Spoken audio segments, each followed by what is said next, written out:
This edition of the Ridley Report is brought to you by WeUseCoins.com.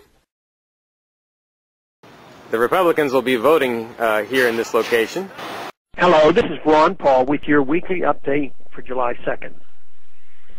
Last week, supporters of Federal Reserve transparency had a major victory when the House Committee on Government Oversight and Reform passed my Audit the Fed bill, H.R. 459, unanimously with all major audit provisions intact.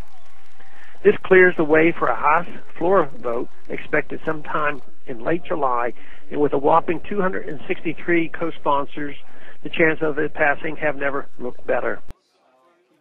We can never get out of the hole that we are in. The wars will never stop. This is an unprecedented opportunity for transparency into how the currency of the United States is handled and mishandled by the Federal Reserve. It is more important than ever that my colleagues in the House and Senate understand what this legislation does and why it is so important. Bernanke must go! Bernanke must go! The Federal Reserve is an enormously destructive and unaccountable force in both the U.S. economy and the greater global economy. Federal Reserve policies affect average Americans far more than fiscal spending and tax policies legislated by Congress. Indeed, the Fed spends more than Congress when it creates trillions of new dollars on its balance sheet to bail out favored financial institutions.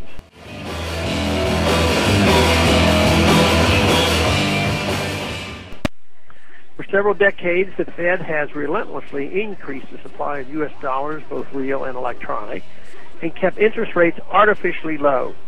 These monetary policies punish thrift, erode the value of savings, and harm older Americans living on fixed incomes and the poor. The Fed's expansion of the money supply, combined with artificially low interest rates, create destructive cycles of malinvestment. This results in housing, stock market, and employment booms and busts that destroy lives.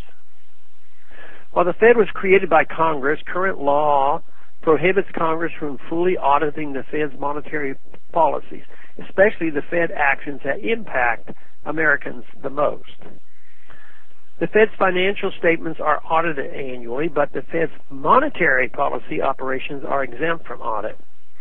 Congress's investigative arm, the Government Accountability Office, currently is prohibited by law from examining discount window and open market operations, agreements with foreign governments and central banks, and Federal Open Market Committee directives.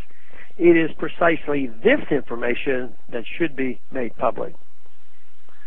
The audit mandated in the Dodd-Frank Act focused solely on emergency credit programs and only on procedural issues rather than focusing on the substantive details of the lending transactions. Most of the data on its other activities, such as open market operations and discount window lending, have only been published as a result of lawsuits, not because of a congressional action. Dodd-Frank requires this information to be disclosed going forward, but with a 2-year lag and with GAO restricted to auditing only the procedural components of any programs. H.R. 459 grants GAO and Congress access without special exemptions and ensures that all of the Fed's lending actions will be subject to oversight. Also, given the Fed's establishment of dollar swap agreements with foreign central banks, which lent up to $600 billion at a time in 2008, and the increasing economic uncertainty surrounding Spain, Greece, and the European Union, the Fed's continued financial assistance to Europe should not be exempt from public accountability and congressional oversight. H.R. 459 brings transparency to the Fed's agreements with the European Central Bank and other foreign entities.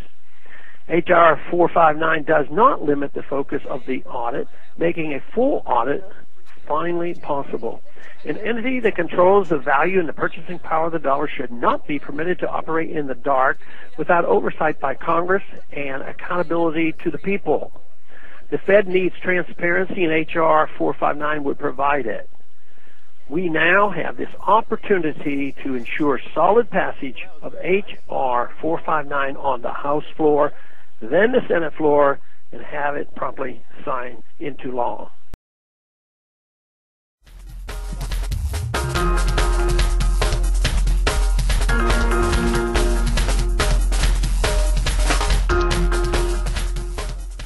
Bitcoins, the world's first practical internet cash. A nightmare for governments to try and control. Inflation and counterfeit resistant. They return you some control over your money. And a new measure of anonymity. A lot cheaper to use than PayPal. You can use them to buy tax-free cigarettes. And almost anything else. I accept Bitcoins. So can you. Get started at WeUseCoins.com.